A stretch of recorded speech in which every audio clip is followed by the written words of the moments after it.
It had been soap, food, and dignity. And those things had done what hatred could not. They had changed her. The transport truck lurched to a stop outside Camp Riverside, its engine coughing once before falling silent. Through the canvas flaps, Greta Muller could see nothing but winter fog and the dim outline of wooden structures. Her hands, numb from the cold journey, gripped the metal bench as 23 other German women pressed together in the cramped space. They had been traveling for 2 days from the processing center in New York, each mile taking them deeper into enemy territory, each hour bringing them closer to whatever fate awaited prisoners of war in America. The propaganda broadcasts had been clear about American brutality. Torture chambers disguised as prison camps. Starvation as punishment. Guards who delighted in humiliating captured enemies. Greta had seen the leaflets dropped over Berlin, warning of American savagery toward prisoners. She had heard the radio speeches describing camps where German soldiers were worked to death in frozen quarries. Now, as the truck's tailgate dropped with a metallic clang, she braced herself for the reality of those warnings. Instead, a young American sergeant stepped forward, his breath visible in the cold air. "Good evening," he said in careful German, his accent thick but understandable. "Please step down slowly. Watch the ice on the ground." His tone carried no malice, no triumph, just the practical concern of someone managing logistics on a winter evening. Greta exchanged glances with the woman beside her, a nurse named Clara whose field hospital had been overrun near the Rhine. Neither spoke, but both recognized the same confusion flickering in each other's eyes. The camp stretched before them in neat rows of wooden barracks, each structure identical to the next. Electric lights glowed in windows, casting yellow rectangles across the snow-covered ground. Guards stood at regular intervals, their rifles held casually, without the rigid aggression Greta had expected. No shouting, no dogs straining against leashes, no commands barked in harsh English designed to intimidate. Instead, the sergeant gestured toward the nearest building, explaining that they would be processed there before being assigned to quarters. Processing meant forms, photographs, and medical examinations conducted by a female doctor who spoke fluent German and checked each woman for injuries or illness with genuine concern. The room was heated, warmer than any building Greta had inhabited during the final months in Berlin. When asked about her occupation, she answered truthfully that she had worked in a communications office, encoding messages for Wehrmacht units. The clerk recorded this information without commentary, as though her role in the war machine was merely another administrative detail requiring documentation. The first shock came when they were led to their assigned barracks. Inside, individual cots lined the walls, each equipped with clean mattresses, wool blankets, and pillows that still held the scent of laundry soap. Real beds with real bedding, not the straw pallets or bare floor she had anticipated. A wood-burning stove radiated heat from the center of the room, its flames visible through glass doors that reminded her of home. Along one wall, lockers provided storage space for personal belongings, though few of the women carried anything beyond the clothes they wore. Dinner was served in a mess hall that could have been mistaken for a factory cafeteria rather than a prison facility. Metal trays, real utensils, and food that steamed with actual heat. Beef stew with vegetables, bread that was only slightly stale, and coffee that tasted better than anything available in Germany during the final year of the war. Greta ate slowly, savoring flavors she had almost forgotten existed, while around her the other women did the same. Conversation remained minimal, whispered exchanges in German that the guards seemed to ignore completely.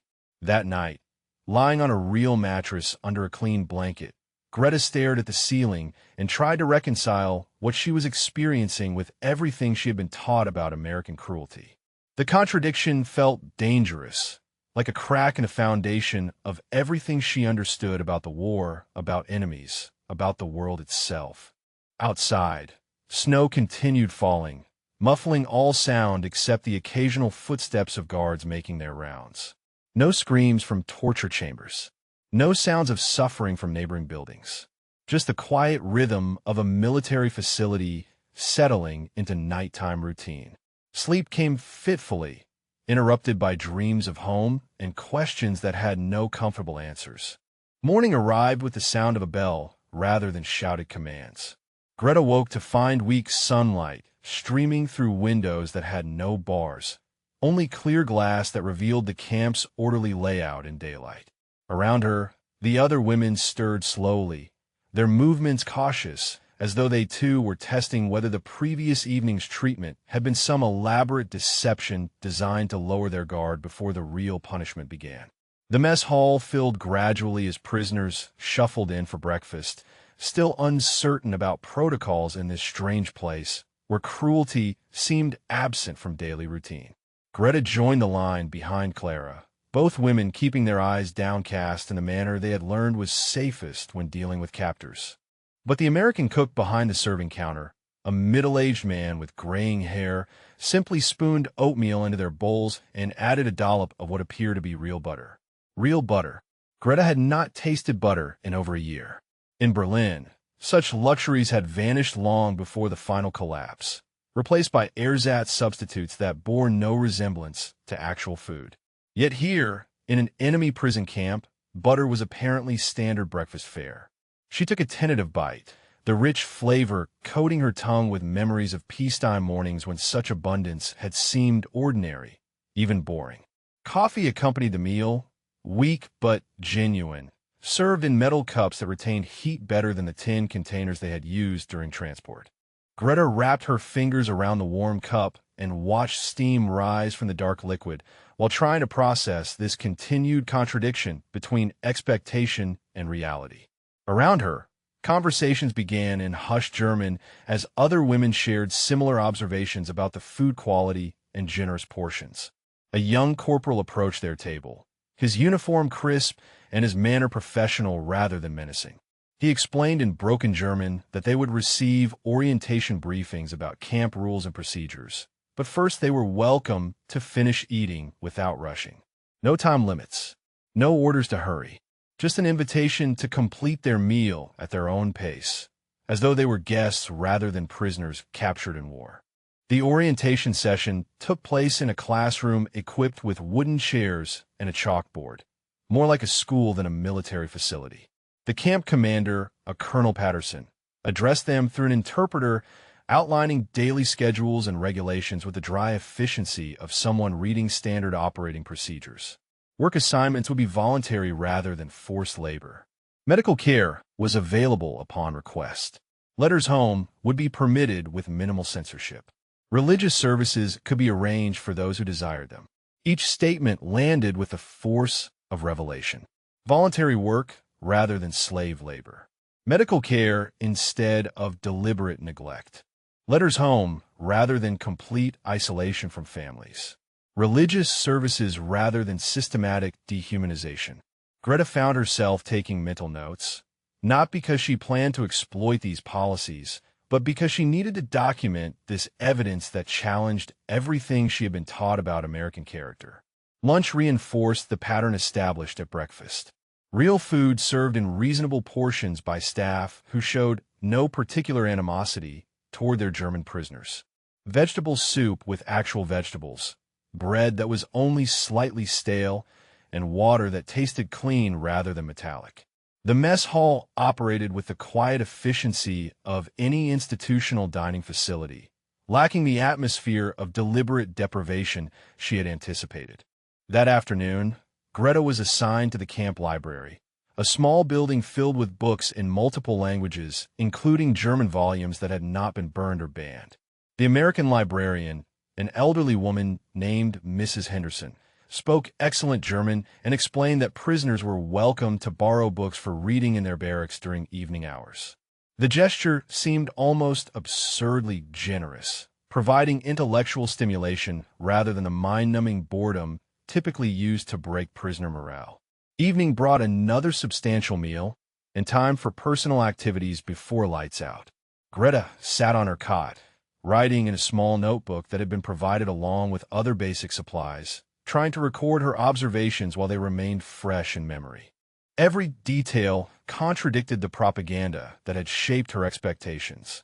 clean facilities instead of squalid conditions, adequate food rather than starvation rations, respectful treatment instead of systematic humiliation. The contradiction felt more dangerous with each passing hour. If Americans were capable of such decency toward their enemies, what did that say about the stories she had been told about their cruelty? And if those stories were false, what other beliefs might be equally unfounded?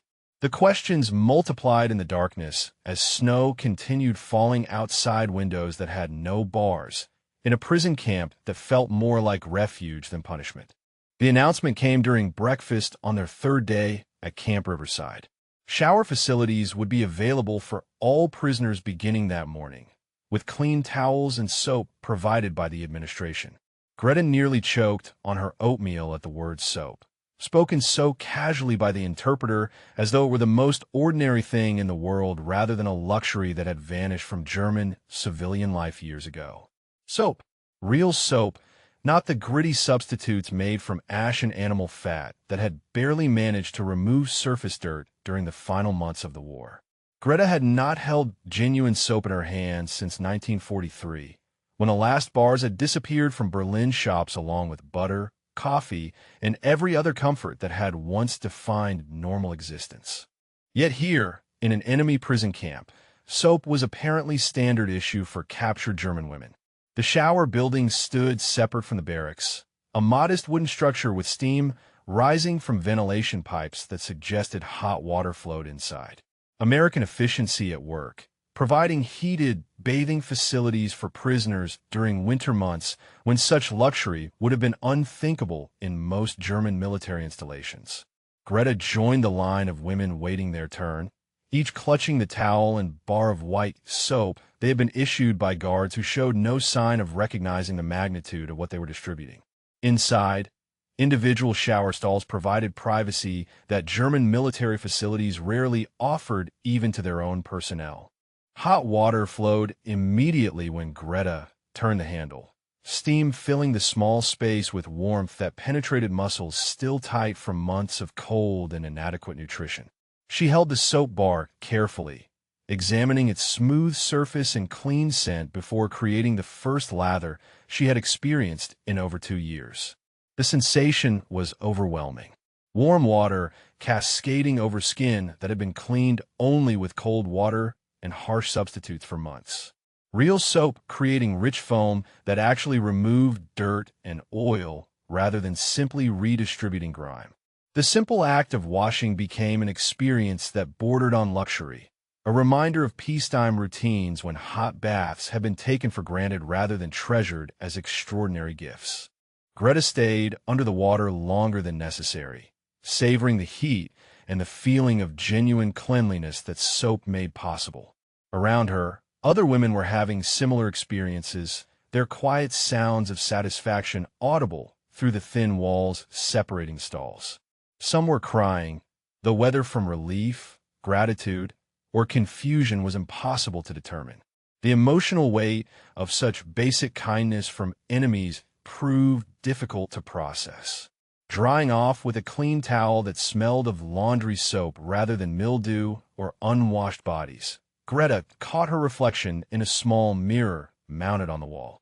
Her face looked different somehow, not just cleaner, but less haggard, as though the simple act of proper washing had restored some measure of dignity that months of hardship had eroded. The woman in the mirror bore little resemblance to the desperate prisoner she had expected to become. Walking back to the barracks in clean clothes with clean skin, Greta felt the weight of another contradiction settling into her understanding of this place. The Americans were providing better living conditions for their German prisoners than Germany had provided for its own citizens during the final year of the war. Hot showers, soap, heated buildings, adequate food, all offered without apparent strings attached or ulterior motives beyond basic human decency. That evening, Clara approached her cot with the same bewildered expression that seemed to characterize all the prisoners since their arrival. She held up her bar of soap, still mostly unused. "I keep thinking this must be some kind of test," she whispered in German. that they're waiting to see if we become comfortable before they take it all away and show us what American cruelty really looks like. Greta nodded, understanding the fear because she shared it completely. The kindness felt too good to be sustainable, too generous to be genuine. Yet 3 days had passed without any signs of the brutality they had been promised. No torture, no starvation, no systematic humiliation. Just hot water, soap, food, and treatment that respected their basic humanity, even while holding them as prisoners of war. Outside, snow continued falling on a camp that defied every expectation about American character and intentions. Inside, German women went to sleep clean for the first time in months, their understanding of enemies and allies growing more complicated with each act of unexpected decency. The revelation struck Greta during her second shower, as soap lather ran between her fingers in a way that felt almost sacred after years of deprivation. She stood motionless under the hot water, overwhelmed by a realization that cut deeper than any military defeat.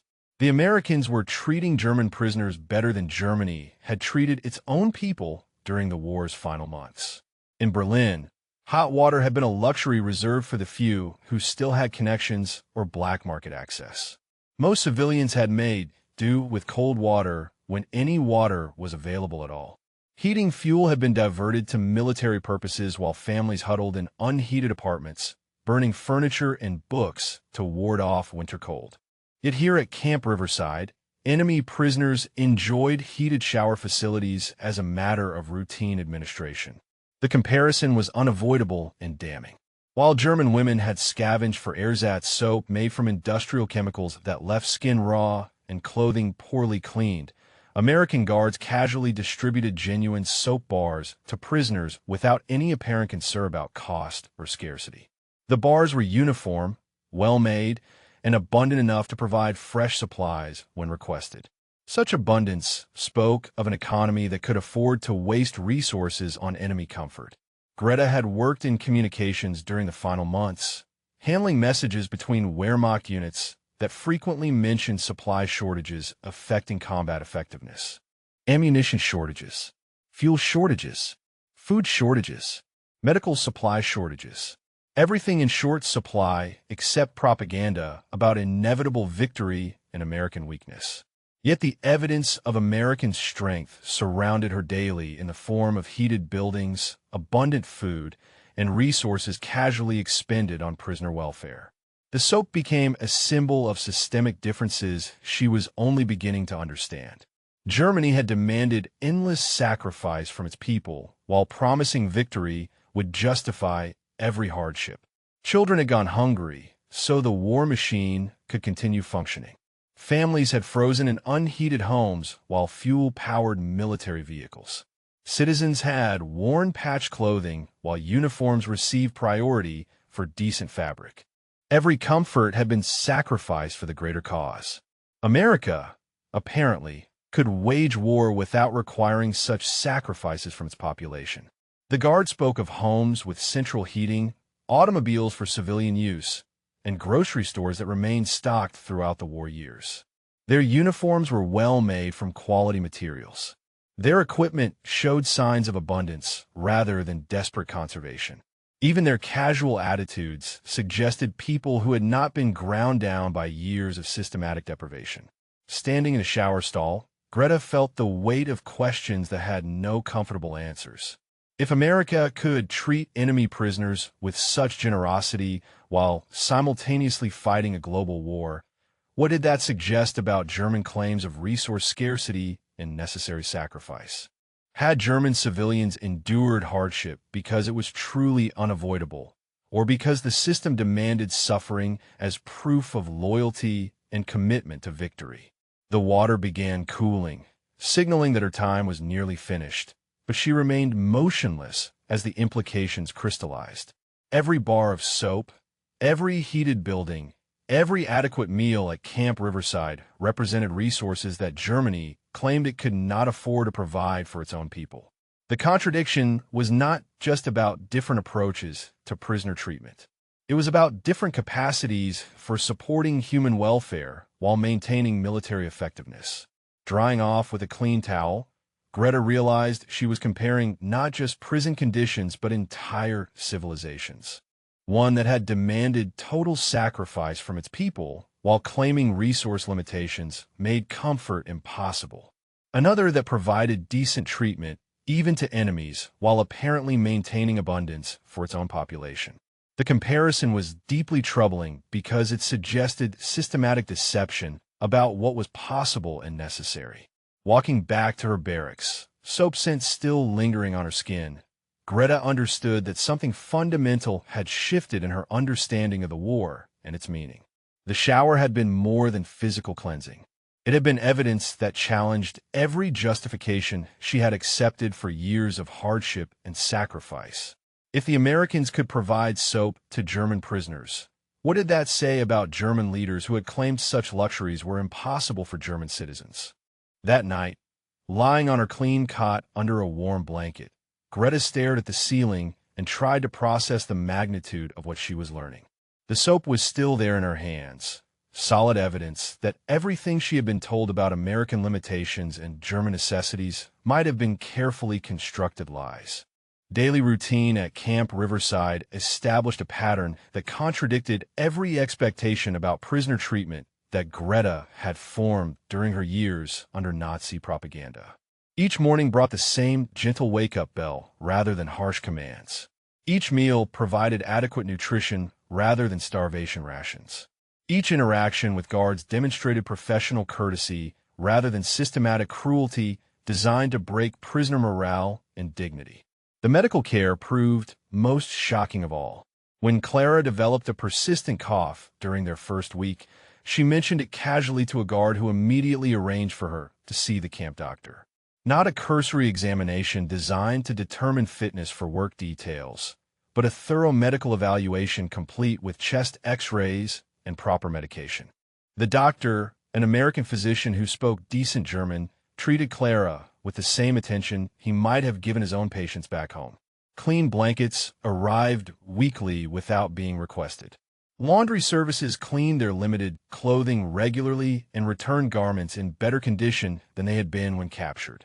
Personal hygiene supplies were replenished as needed, including toothbrushes, toothpaste, and feminine hygiene products that had been luxury items in wartime Germany. Such attention to prisoner welfare suggested systematic policies rather than random acts of individual kindness. The guards themselves defied every stereotype that German propaganda had promoted about American soldiers. Sergeant Williams, who supervised their barracks, was a quiet man from Ohio who showed photographs of his wife and children to prisoners who expressed interest. Corporal Johnson helped elderly prisoners carry heavy items without being asked. Lieutenant Martinez, who conducted weekly inspections, always knocked before entering their living spaces and treated them with respectful formality rather than contemptuous dominance. These men displayed no signs of the sadistic brutality that propaganda had promised. They performed their duties professionally, maintained appropriate boundaries between guards and prisoners, but showed no particular animosity toward German women who had supported the enemy war effort. Their behavior suggested people who viewed prisoner care as a professional responsibility rather than an opportunity for revenge against representatives of the opposing side. Work assignments remained voluntary as promised, with prisoners choosing from various camp maintenance tasks that provided structure without forced labor exploitation. Greta volunteered for kitchen duty, partly from boredom, but mostly from curiosity about the food preparation that produced such consistently adequate meals. The kitchen revealed further evidence of American abundance. Fresh vegetables arrived regularly from suppliers who seemed unconcerned about wartime shortages. Meat was served multiple times weekly rather than being the rare luxury it had become in Germany. Kitchen work also provided opportunities to observe guard interactions during off-duty hours. They played cards, discussed baseball statistics, and complained about minor inconveniences with the casual freedom of people who had never learned to fear expressing opinions. Their conversations revealed lives touched by wartime service but not devastated by systematic hardship. They spoke of families who remained well-fed, homes that stayed heated, and communities that continued functioning normally despite global conflict. The contrast was staggering. German civilians had been told that total war required total sacrifice, that comfort was selfish when a nation struggled for survival. Yet American soldiers, fighting the same war, maintained connections to civilian lives that seemed remarkably intact. Their letters from home described abundance rather than deprivation, normalcy rather than crisis. The implications were deeply disturbing for someone who had accepted years of hardship as unavoidable wartime necessity. Evening activities included access to books, writing materials, and organized discussions about topics unrelated to military matters. The camp library contained German literature that had not been banned or burned, allowing prisoners to maintain intellectual connections to their cultural heritage while confined. Such policies suggested Americans who viewed German prisoners as human beings temporarily separated from normal life, rather than enemies deserving punishment and degradation. That night, Greta lay in her heated barracks under clean blankets, surrounded by evidence that challenged fundamental assumptions about national character, resource limitations, and the necessary costs of warfare. Every aspect of her daily routine demonstrated that decent treatment of enemies was not only possible, but apparently standard American policy. The questions multiplied in the darkness, each one more troubling than the last. The moment that shattered Greta's remaining certainties came during morning exercise when Frau Weber, an elderly communications clerk from Munich, stumbled and collapsed on the frozen ground. The woman was 62, gray-haired and frail from months of poor nutrition before capture. She had been struggling to keep pace with the younger prisoners during their daily walk around the camp perimeter when her legs simply gave out beneath her. Greta expected the guards to show irritation at this disruption of routine, perhaps to shout orders for the woman to get up and continue walking despite her obvious distress. Such responses would have been typical of German military personnel dealing with weakness that interfered with scheduled activities. Instead, Sergeant Williams immediately knelt beside Frau Weber, checking her pulse and speaking gently in his limited German while supporting her head with careful hands. The sergeant's response was not duty grudgingly performed, but genuine concern for another human being in distress. He called for medical assistance while removing his own jacket to place under Frau Weber's head as cushioning against the cold ground. Other guards formed a protective circle around the scene, not to prevent escape attempts, but to shield the elderly woman from wind while she recovered her strength and orientation. When the camp medic arrived, Frau Weber received the same quality of care that would have been provided to American personnel in similar circumstances. Careful examination, gentle questions about her symptoms, and immediate transport to the medical facility for thorough evaluation. The entire response demonstrated systematic policies that prioritized prisoner welfare over convenience or cost considerations, treating enemy captives as individuals deserving medical attention rather than expendable resources. Watching Sergeant Williams help lift Frau Weber onto a stretcher, Greta felt something crack inside her chest, a sensation she recognized as the collapse of beliefs that had shaped her understanding of enemies and warfare. This American soldier, who had every reason to view German prisoners as representatives of a system that had caused immense suffering, was treating an elderly enemy woman with more kindness than German officials had shown their own citizens during the final months of war. The contrast was impossible to ignore. In Berlin, elderly citizens had been left to fend for themselves as resources were diverted to military priorities. Hospitals had been overwhelmed and undersupplied, unable to provide adequate care, even for German patients. Food distribution had prioritized younger workers and military personnel, while the elderly received inadequate rations that left many weakened and vulnerable to illness. The system had written off its oldest citizens as acceptable casualties in the pursuit of total victory. Yet here was an American sergeant using his own jacket to comfort a German grandmother who represented the enemy nation. His actions suggested policies that valued human dignity regardless of nationality or military status. an approach that would have been criticized as weakness by German leadership, but appeared to be standard operating procedure for American forces dealing with prisoners of war. Later that afternoon, when Frau Weber returned from the medical facility with medication and instructions for modified activities, Greta approached Sergeant Williams during a quiet moment. She had been practicing English phrases, preparing for this conversation that felt both necessary and dangerous. "Why," she asked in careful English, "do you treat us so well when we are your enemies?" The sergeant looked surprised by the question, as though the answer should be obvious. "You are people," he replied simply. "The war is over for you. Now you are just people who need care until you can go home." His response carried no trace of political ideology or strategic calculation, just the straightforward logic of someone who saw no contradiction between military victory and human decency toward defeated opponents. That evening, Greta sat in the camp library trying to process what she had witnessed and learned.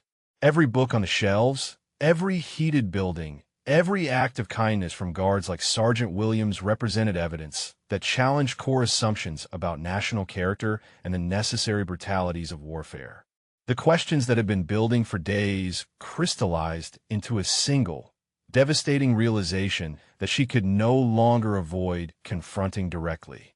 If Americans could show such humanity toward their enemies, what did that suggest about the Germans who had shown so little humanity toward their own people? The thought was treasonous, dangerous, and impossible to dismiss as she sat surrounded by evidence of a different way of conducting war and treating human beings. The announcement came during the second week of February, delivered by Lieutenant Martinez with the same matter-of-fact tone he used for all administrative communications. Prisoners would be permitted to write letters to family members in Germany, with minimal censorship applied only to information that might compromise camp security. Each woman could write one letter per week, with stationery and postage provided by the camp administration without charge to the prisoners. Greta stared at the blank sheet of paper for nearly an hour before touching pen to surface. The freedom to communicate with her family felt almost overwhelming after months of complete isolation from news about their welfare and survival. But more troubling was the question of what to write, how to describe experiences that contradicted everything her mother and sister had been told about American brutality toward German prisoners. Her mother lived in a bombed-out apartment building in what remained of their neighborhood in Berlin.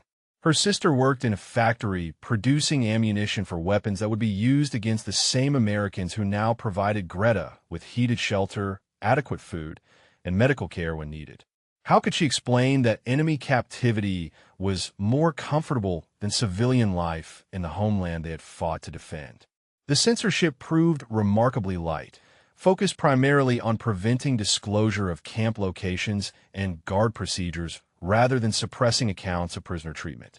Women were explicitly permitted to describe living conditions, food quality, and daily routines with minimal restrictions. Such openness suggested Americans who were not ashamed of how they treated enemy prisoners, who viewed decent treatment as normal policy rather than strategic weakness requiring secrecy. Greta began writing carefully, choosing words that would convey truth without seeming to betray loyalty to the nation that had shaped her identity.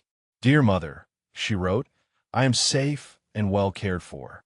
The Americans provide adequate food, heated buildings, and medical attention when needed. The guards treat us with professional courtesy rather than cruelty. I hope this letter finds you and Liesel in good health and adequate shelter during the winter months." Other women struggled with similar challenges, whispering among themselves about the difficulty of describing their situation without seeming ungrateful for past sacrifices or disloyal to German ideals. Clara showed Greta her letter before sealing it, worried that her description of American kindness might be misunderstood as propaganda designed to undermine German morale. Yet honesty demanded acknowledgement of treatment that exceeded anything promised by their own government. The letters traveled through official channels but arrived at German addresses with remarkable efficiency, suggesting postal systems that continued functioning despite wartime disruptions. Replies began arriving within weeks, carrying news from home that provided disturbing context for their prison experiences. Families remained hungry despite promises that prisoner exchanges would bring relief. Heating fuel remained scarce, while military priorities consumed available resources. Greta's mother wrote about rationing that had grown more severe since her daughter's capture, with bread allocations reduced further to support military operations that seemed increasingly futile. Her sister described factory conditions that had deteriorated as equipment wore out and replacement parts became unavailable. Both women mentioned neighbors who had died from cold and malnutrition during the harsh winter, casualties of policies that prioritized war material over civilian welfare. Reading these letters in her heated barracks while eating adequate meals, Greta felt the weight of contradictions that could no longer be explained away by propaganda about necessary sacrifices. Her family was suffering deprivation while she enjoyed better living conditions as an enemy prisoner than German civilians maintained in their own homeland. The comparison was damning evidence about resource allocation and national priorities. The letter-writing privilege also revealed American confidence about the ultimate outcome of prisoner exchanges and post-war relationships. Guards discussed openly their expectation that most German prisoners would eventually return home to help rebuild their nation rather than being permanently detained as threats to future peace. Such attitudes suggested victors who viewed defeated enemies as future neighbors rather than permanent threats requiring indefinite punishment. Weekly letters became a window into the growing gap between her prison experience and the continuing deterioration of conditions in Germany. Each communication from home described worsening shortages, increasing desperation, and mounting casualties among civilians who had been promised that their sacrifices would ensure victory and prosperity. Meanwhile, her days at Camp Riverside continued with steady routines of adequate meals, heated shelter, and respectful treatment. The correspondence forced uncomfortable questions about loyalty, gratitude, and truth. Was it disloyal to acknowledge that enemies treated her better than her own government had treated its people? Was it ungrateful to recognize that American abundance made mockery of German claims about resource scarcity, requiring civilian suffering? These questions haunted her as she sealed each weekly letter, knowing that her words carried truths that challenged everything her family had been taught about the war and its meaning. The internal conflict reached its peak during Greta's third week at Camp Riverside, when she realized that hatred required energy she no longer possessed. For months before her capture, rage had sustained her through bombing raids, food shortages, and the gradual collapse of everything she had been taught to believe about German superiority and inevitable victory.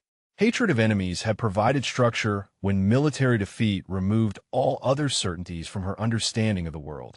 But hatred proved impossible to maintain when its targets demonstrated daily kindness rather than expected cruelty. Each morning brought fresh evidence that Americans were not the monsters described in propaganda broadcasts.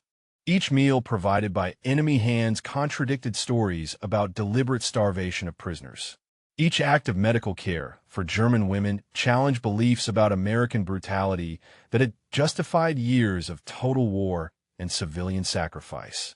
The absence of hatred left an uncomfortable emptiness where certainty had once provided meaning and direction. Without enemies to blame for German suffering, questions arose about responsibility for policies that had demanded endless sacrifice while producing devastating defeat. Without American cruelty to justify past loyalty, doubts emerged about leaders who had claimed resource limitations made civilian comfort impossible while waging war against nations that apparently possessed abundance. Greta found herself observing American guards with scientific curiosity rather than ideological opposition. Sergeant Williams hummed while distributing breakfast portions, a sound that suggested contentment rather than the grim determination she had expected from occupying forces. Corporal Johnson told jokes that made other guards laugh, displaying humor that seemed incompatible with systematic oppression of defeated enemies. Lieutenant Martinez conducted inspections with thorough professionalism, but showed no signs of taking pleasure in German discomfort. These men appeared to be ordinary people performing assigned duties rather than representatives of evil ideology requiring eternal resistance. They spoke of homes, families, and peacetime occupations with the casual ease of individuals who expected to return to normal lives when military service concluded. Such attitudes suggested victors who viewed war as temporary disruption rather than permanent crusade, requiring complete destruction of opposing peoples and cultures. The transformation was gradual but undeniable. Where fury had once provided energy for resistance, curiosity now generated questions about differences between German and American approaches to warfare, prisoner treatment, and civilian welfare during extended conflict. Where anger had once justified suffering, comparison now revealed alternatives that had been possible but not chosen by German leadership during years of escalating hardship and sacrifice. Clara noticed the change during one of their evening conversations in the heated barracks. "You do not speak of home with the same bitterness as before," she observed quietly. "You describe your family situation, but without the rage that used to accompany such descriptions. It is as though you have accepted something that was previously unacceptable to consider." The observation was accurate and disturbing. Greta had accepted that German civilians were suffering unnecessarily, while German prisoners enjoyed better conditions than they had experienced at home during wartime. She had accepted that American enemies showed more concern for German welfare than German leaders had demonstrated toward their own people. She had accepted that propaganda about necessary sacrifice and resource limitations had been systematic deception designed to justify policies that prioritized ideology over human welfare. Accepting these truths meant abandoning beliefs that had provided structure and meaning for years of hardship and loss. It meant acknowledging that suffering had been chosen rather than unavoidable, that alternatives had existed but been rejected by leaders who valued victory over civilian lives. Such realizations carried guilt about past loyalty to policies that had caused unnecessary death and deprivation among the people she had claimed to serve. Yet the evidence remained undeniable in every heated building, every adequate meal, every act of kindness from guards who had reasons to hate Germans but chose professionalism instead. American abundance made mockery of claims about scarcity requiring civilian sacrifice. American humanity toward enemies revealed possibilities that German ideology had rejected as weakness incompatible with total war and ultimate victory. That night, lying in her warm bed under clean blankets provided by enemy administration, Greta realized that hatred had been replaced by something more dangerous and more honest. Understanding. She understood now that the war had been fought between different visions of civilization, and her side had chosen poorly. The recognition was devastating and liberating simultaneously, opening possibilities for different relationships with former enemies and different approaches to post-war reconstruction.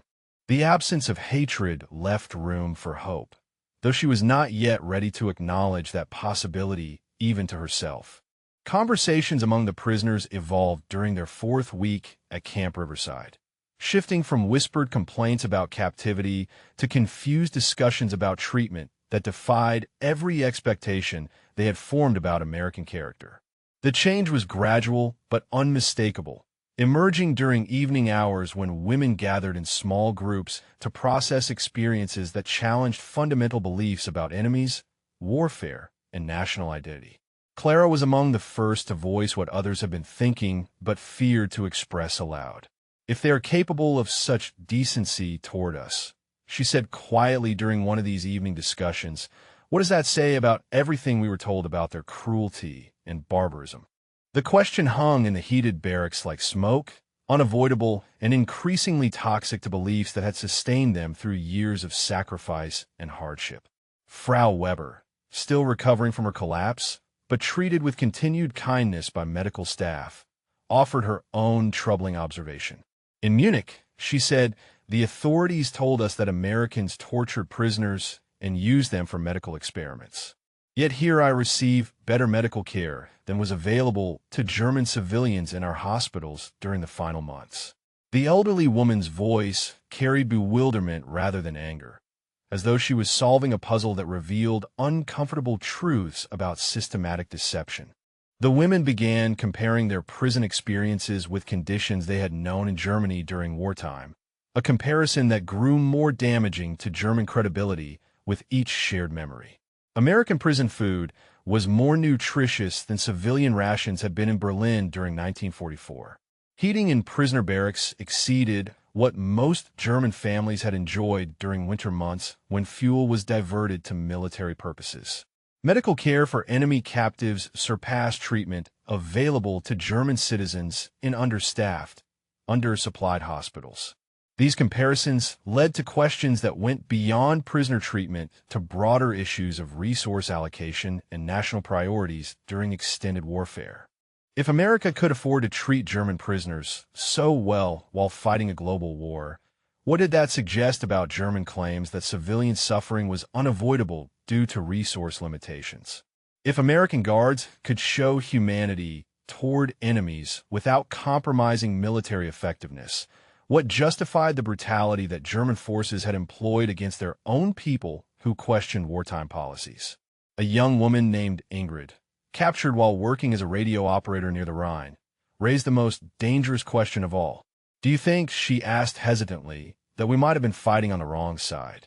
Not wrong in terms of loyalty to our nation, but wrong in terms of what kind of civilization we were defending compared to what kind we were opposing. The suggestion was treasonous by any measure of German ideology, yet expressed what many women had begun to suspect based on daily evidence at Camp Riverside. American civilization appeared capable of waging war while maintaining humanity toward defeated enemies and abundance for its own population. German civilization had demanded total sacrifice from its people while providing systematic deception about enemy character and the necessity of civilian suffering for military success. Greta found herself nodding along with observations that would have horrified her weeks earlier. The evidence was too consistent to dismiss as isolated incidents or propaganda designed to weaken German morale. American guards were not performing elaborate deceptions for strategic purposes. They were simply treating prisoners according to policies that valued human dignity regardless of nationality or military status, an approach that German leadership had rejected as incompatible with total war. The conversations continued night after night, with women sharing memories that revealed patterns of systematic deception by German authorities about enemy intentions and capabilities. Stories about American barbarism had proven false. Claims about resource scarcity requiring civilian hardship were contradicted by abundance displayed in enemy prison camps. Promises about inevitable victory had been replaced by defeat that left families suffering while prisoners enjoyed better conditions than they had known at home. These discussions carried risks beyond treasonous thinking. They forced acknowledgement that years of loyalty and sacrifice have been based on lies designed to serve political purposes rather than protect German civilization or improve German lives. They suggested that suffering had been chosen rather than imposed by circumstances, that alternatives had existed but been rejected by leaders who valued ideology over human welfare. Yet the conversations also provided relief from isolation and confusion, allowing women to process experiences that challenged their fundamental understanding of the war and its meaning. Shared bewilderment became shared recognition that they had been deceived about essential questions of right and wrong, friend and enemy, necessary sacrifice, and available alternatives. By the end of February, most prisoners had reached similar conclusions about the gap between propaganda and reality, between German promises and American performance. The recognition was devastating to beliefs that had provided structure during years of hardship, but it also opened possibilities for different relationships with former enemies who had demonstrated unexpected humanity during the most vulnerable period of their lives. Winter frost covered the fences of Camp Riverside on the morning when everything changed. Greta woke to an unusual stillness in the barracks, a tension that seemed to emanate from the other women before any official announcement had been made. Through frosted windows, she could see guards moving with slightly more purpose than usual, carrying clipboards and speaking in hushed tones that suggested significant administrative changes were underway. The announcement came during breakfast, delivered by Lieutenant Martinez with the same professional tone he used for routine communications, though his expression suggested awareness that this particular message would carry greater weight than usual administrative updates. A transport would be departing soon for repatriation to Germany, he explained through the interpreter. Prisoners who wished to return home would be processed according to established protocols and prepared for the journey back to their homeland. The mess hall fell silent except for the sound of spoons against metal bowls as women absorbed the implications of what they had just heard. Return to Germany meant leaving the heated buildings, adequate food, and respectful treatment that had become their daily reality at Camp Riverside. It meant rejoining families who were struggling with continued rationing, damaged infrastructure, and the social chaos that followed military defeat and occupation by multiple Allied powers. But staying meant accepting permanent separation from everything they had known before the war, from families who needed their help during Reconstruction, from the homeland that had shaped their identities despite its recent failures and deceptions. The choice was not between comfort and hardship, though those factors certainly influenced their thinking. It was between two different visions of what their lives might become in a post-war world that remained largely undefined and uncertain. Greta spent the afternoon walking around the camp perimeter, observing details she had grown accustomed to during weeks of routine that now seemed precious because it might soon end. The heated barracks that had provided warm shelter during harsh winter months. The kitchen that produced adequate meals without the anxiety that had accompanied food scarcity in wartime Germany. The medical facility where Frau Weber had received care that exceeded what German civilians could access in their homeland. The guards continued their duties with the same professional courtesy they had shown since the prisoners' arrival. But conversations carried undertones of finality as though both sides recognized that established relationships were about to change permanently. Sergeant Williams mentioned that he would miss their daily interactions, a comment that surprised Greta because it suggested genuine human connection rather than mere professional obligation between enemies who had found themselves thrown together by circumstances beyond their control. Evening brought intense discussions among the prisoners as women struggled with decisions that would define the rest of their lives. Some, particularly the older women like Frau Weber, felt obligated to return home despite knowing that conditions there remained difficult and uncertain. Their families needed them, they argued, and Germany required citizens who could help rebuild what had been destroyed during years of total war and devastating defeat. Others, especially younger women without strong family ties, expressed interest in remaining in America if such arrangements could be made. The abundance they had witnessed at Camp Riverside suggested opportunities for rebuilding lives in a society that had proven capable of maintaining civilian welfare during wartime. The kindness they had experienced from American guards suggested possibilities for integration into communities that valued human dignity regardless of national origin or past military affiliations. Clara approached Greta during one of these evening discussions, her expression reflecting the same internal conflict that troubled most of the women. "What will you choose?" she asked quietly. "Return to families who are suffering in conditions worse than our imprisonment, or remain among enemies who have treated us better than our own government treated its people during the war?" The question crystallized everything that had been building in Greta's mind since her arrival at Camp Riverside. She had been changed by exposure to different approaches to human relationships, resource allocation, and the treatment of vulnerable populations during times of crisis. The woman who would make this decision was not the same person who had been captured near the Rhine months earlier, filled with ideological certainty and hatred for enemies who had proven more humane than anticipated. Outside, frost continued to gather on fence wire that enclosed a prison camp that had become a refuge from the harsh realities of post-war reconstruction in defeated Germany. Inside, German women faced choices between loyalty and opportunity, between familiar suffering and unfamiliar possibility, between the homeland that had betrayed their trust and the enemy nation that had demonstrated unexpected capacity for human decency during their most vulnerable period. The names were read from a list during the morning assembly. Lieutenant Martinez's voice carrying across the formation with professional clarity that made each syllable land with the force of thunder in the ears of women who had spent weeks preparing for this moment without truly believing it would arrive. The repatriation transport would depart in 3 days, he announced, and prisoners whose names were called would begin processing procedures immediately for return to occupied Germany. Each name struck like a physical blow as women realized that months of speculation about their future were ending with administrative efficiency that left no room for extended deliberation or emotional preparation.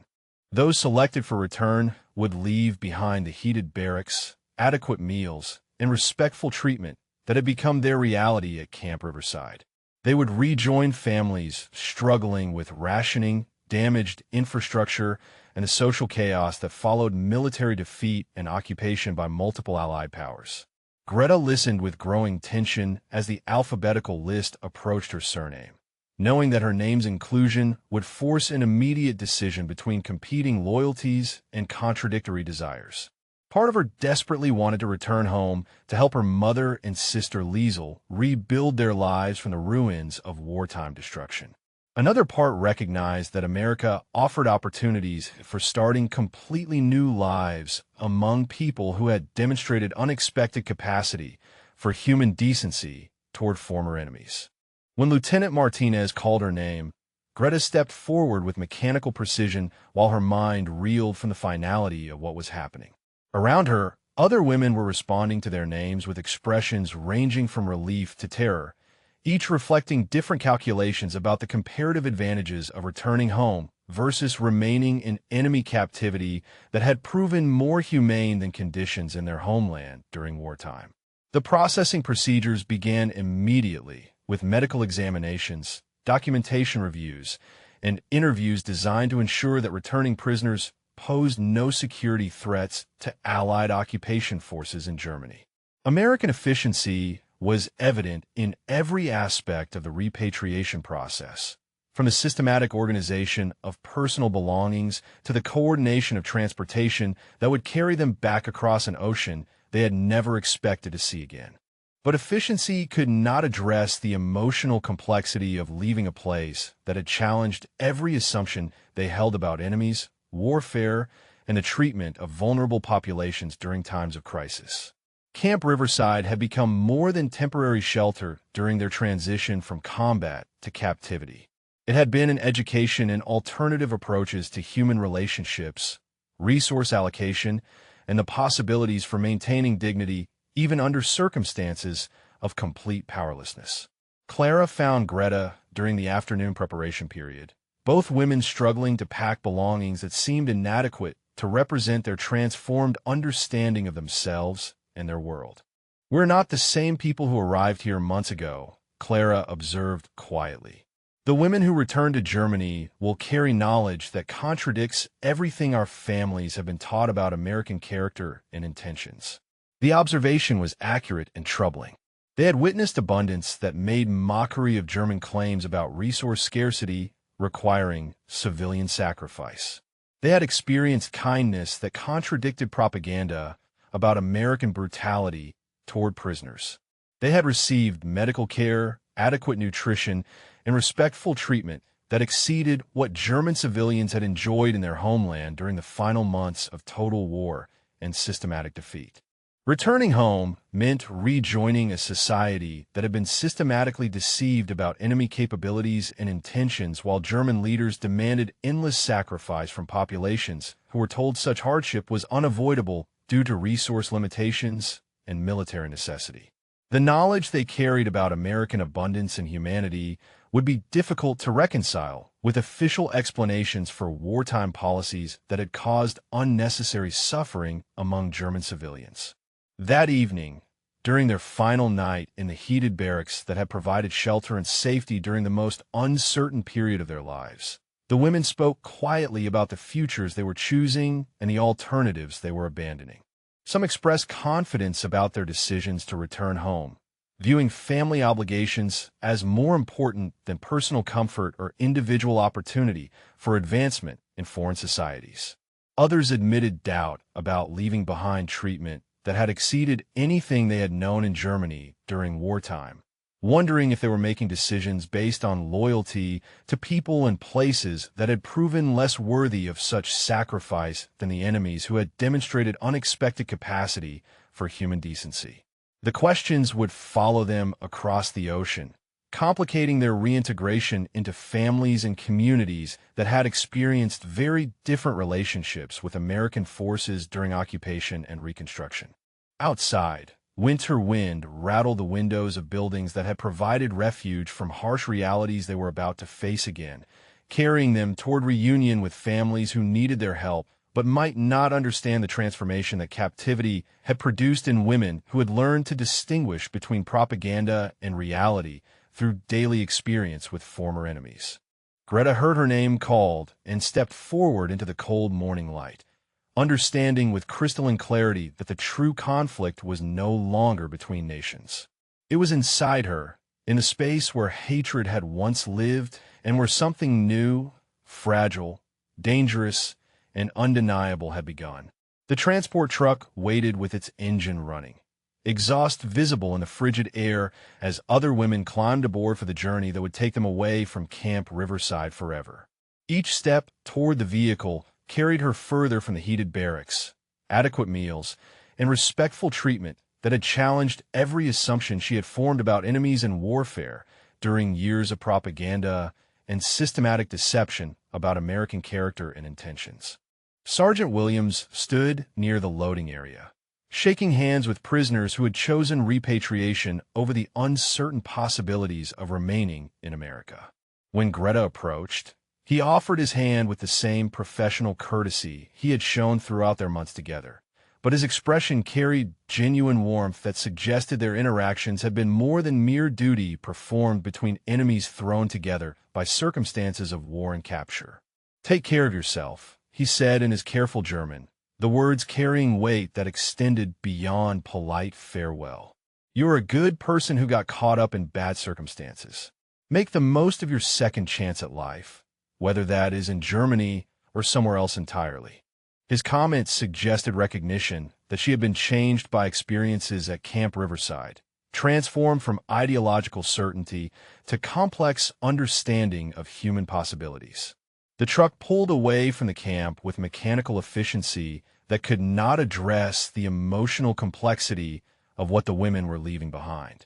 Through the canvas covering, Greta caught final glimpses of buildings that had provided shelter and safety during the most uncertain period of her life. The library where she had read books in multiple languages. The medical facility where Frau Weber had received care that exceeded what German civilians could access in their homeland. The mess hall, where enemies had fed them better than Germany had fed its own people. As Camp Riverside disappeared behind winter fog, Greta realized that she was carrying knowledge that would complicate her reintegration into German society for the rest of her life. She had witnessed abundance that made mockery of claims about resource scarcity requiring civilian sacrifice. She had experienced kindness that contradicted everything she had been taught about American brutality. She had received dignity that her own government had denied to German citizens during the final months of total war.